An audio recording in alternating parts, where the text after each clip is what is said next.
Mr. Speaker, sir, there are many measures announced in this year's budget statement that we welcome. We welcome the further tightening of foreign manpower, the increased focus on redistribution through the introduction of higher income tax rates at the top tiers and higher taxes on property and luxury cars. We think that more can be done, but are happy with the direction we are taking.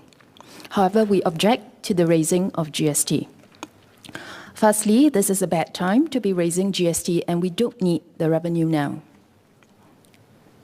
Singaporeans are concerned about the rising cost of living. Additional worries are on the horizon over the inflation outlook. The Federal Reserve Chairman and the European Central Bank President articulated their expectations of high inflation this year. Oil price rose by 50% in 2021, and the war in Ukraine is likely to worsen the picture. According to Food and Agriculture Organization, food prices rose by 28% in 2021, and in December 2021, fertilizer prices rose to more than double the price from a year ago. This is expected to put further inflationary pressure on food prices. Closer at home, MAS has revised their inflation expectations upwards. Bus, train, and taxi fares have been raised. Electricity tariff has been rising steadily every quarter since the first quarter of 2021. The GST hikes will further exacerbate inflationary pressure. While for the time being, the rebates given out is more than the expected additional GST to be collected, it is only a matter of time before most Singaporeans have to pay more in GST. For that is the whole purpose of raising GST, to raise additional revenue. The fact that the government is giving out rebates in excess of the expected additional GST to be collected over the next few years underlines the fact that we currently do not need the additional revenue now. If raising GST is to fund the additional healthcare and other social spending in future, how much would we have to raise GST by? The Finance Minister has shared that healthcare spending could increase from $11 billion in 2019 to $27 billion in 2030 based on current trend. So does this mean that we would have to raise GST by 11% just to fund the additional healthcare spending? Are we looking at 18% to 20% GST by 2030? This is an alarming prospect, which brings us to our second point. We need to look at other ways of raising revenue. GST was introduced to enable Singapore to cut corporate income tax and personal income tax rates to make Singapore a more attractive investment destination. GST started at 3% in 1994 and gradually increased to the current 7%. Over the same period, corporate income tax rate was gradually cut from 27% to 17%, and personal income tax rate was gradually cut from 30% to 20% before being raised to 22% in 2016. This tax development benefited the rich more than the poor and middle class. With the base erosion and profit shifting initiative, not only will we lose tax revenue, using low corporate tax as a tool to attract investment will also become less effective. It is therefore time to review our previous approach of raising GST to cut corporate and personal income taxes. Income taxes are progressive, while GST is regressive. The pandemic has also worsened inequality by hitting the poor more than the rich. In light of new tax developments and the current environment, we should reverse our earlier moves. Instead of raising GST for additional revenue, we should look at raising corporate and personal income taxes. We are happy to note that the personal income tax rate for the highest tax brackets will be raised, but we believe there is room for more. And while our corporate tax rate is 17%, there are tax incentives that lower the effective tax rate of many companies. Even if we were to raise our corporate tax rate to 20%, it would still be low compared to the region. The pandemic has affected different sectors differently.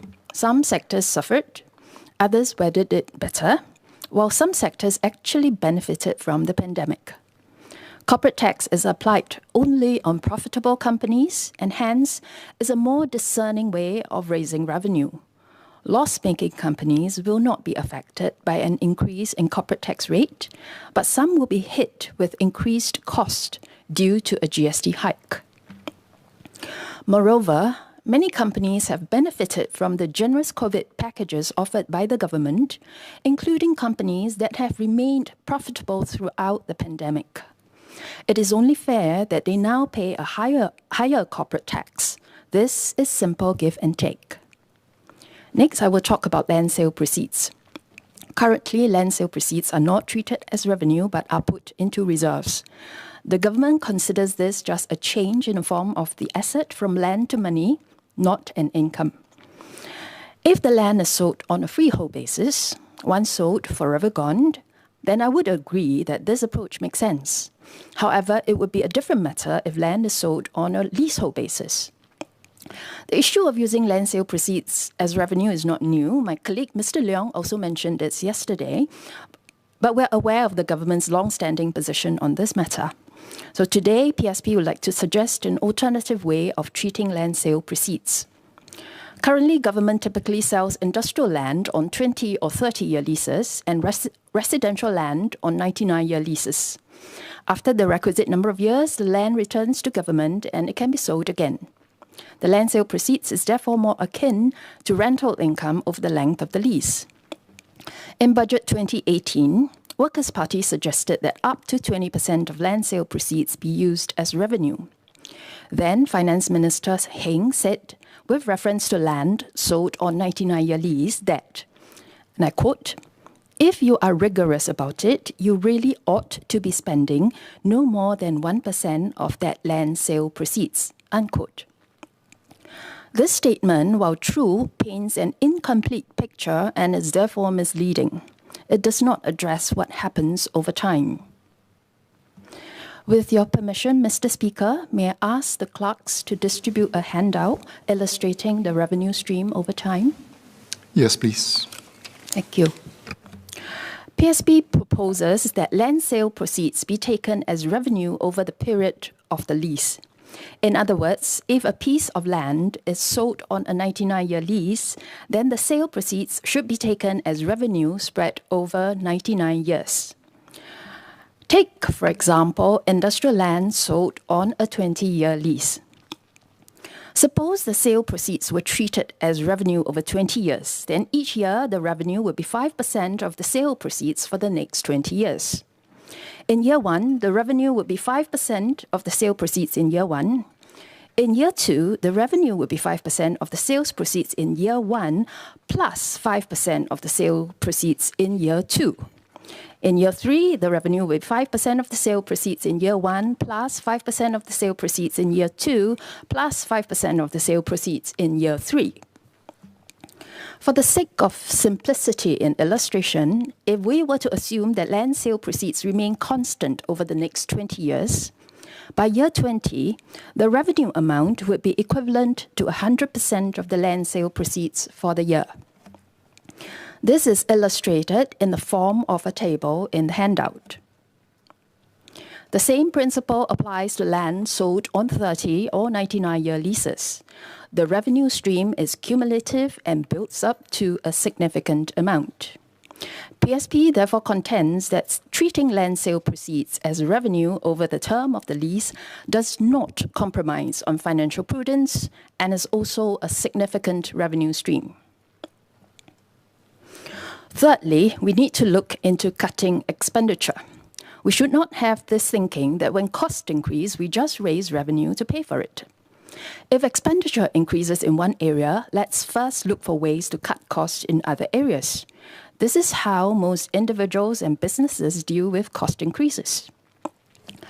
Finance Minister Lawrence Wong shared that since FY 2017, the budgets of all ministries have been cut by 2%, and from FY 2023, a further 1% cut will be implemented. However, a look at the actual government expenditures from FY 2017 to FY 2019 showed them to be higher than the figures in FY 2016. Can the Finance Minister explain how this is a budget cut? From FY 2022 to FY 2028, the government is subsidizing the F1 race to the tune of over $80 million per year, and that works out to be over $560 million. If the race brings economic benefits, shouldn't the private sector be paying for it?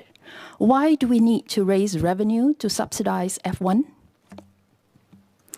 Another dubious expenditure is the $900 million payment to SPH Media Trust over 5 years. If SPH had not been restructured, the losses from its news operations could have been covered by the profits from its property operations. With the restructuring, taxpayers end up with a $900 million bill. These are instances where we feel that our tax revenue is not being used judiciously. We disagree with such voluntary wealth transfers from the government to commercial entities. They result in the cost being paid by taxpayers and the commercial benefits kept by the commercial entities. Each year, HDB pays about $3 to $4 billion to SLA for purchase of land. This internal transfer amongst different parts of the government is treated as an expenditure on one end, but not as revenue on the other end. This means that we need to raise tax revenue to fund this transfer of land from SLA to HDB. While the land was most probably acquired under the Land Acquisition Act back in the 1960s to 1980s at low prices in the name of national development, the transaction between HDB and SLA is made based on current land prices. In other words, even though government had acquired the land at low prices using tax revenue in the past, taxpayers have to now pay for that land again at current prices. This state of affairs does not seem reasonable to us and further strengthens the point that land sale proceeds ought to be treated as revenue over the lease period. In conclusion, PSP objects to the GST hike. We do not currently need the revenue, and when we do, we have other revenue sources and we should cut expenditure first. Thank you.